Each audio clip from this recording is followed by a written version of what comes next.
تازہ ترین اپلوڈز کی نوٹیفیکیشن حاصل کرنے کے لیے ہمارے چینل کو سبسکرائب کریں۔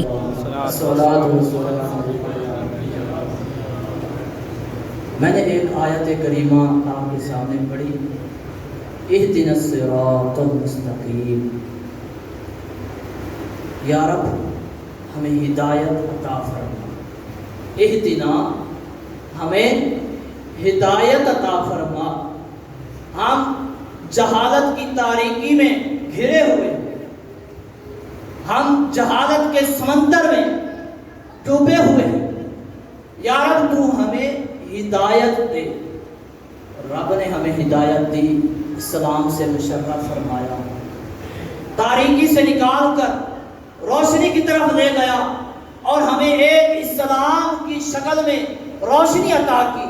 ہدایت تو ہمیں مل گئی، منزل مقصود بتا دیا کہ آپ کا مقصود منزل یہ ہے۔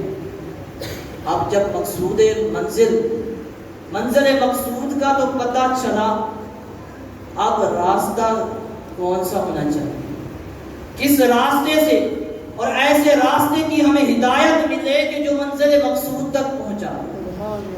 تو پھر عرض کی الصراط، یا رب ہمیں ایسے راستے کی بھی ہدایت عطا فرما جو منزل مقصود تک پہنچا دے۔ رب نے فرمایا میں نے تمہیں اس راستے کی بھی ہدایت دے دی، اس پر استقامت بھی میں نے دے دی۔ اہدنا الصراط المستقیم۔ اب بندہ اہدنا الصراط المستقیم پر چلنے لگا، عمل کرنے لگا۔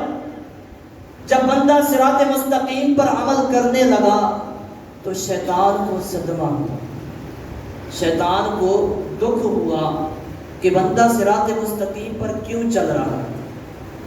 تو اس نے رب کی بارگاہ میں کہا کہ اے مالک، جو کفار ہیں، جو گنہگار ہیں، جو سرکش ہیں، جو ظالم ہیں، وہ تو میرے پہلے ہی اشاروں پر چل رہے ہیں، لیکن جو صراط مستقیم پر چل رہے ہیں تیرے بندے، لَأَقْعُدَنَّ لَهُمْ صِرَاطَكَ الْمُسْتَقِيمَ، اے مالک میں ان تیرے بندوں کے راستوں میں بیٹھوں گا، اور بیٹھ کر کیا کروں گا؟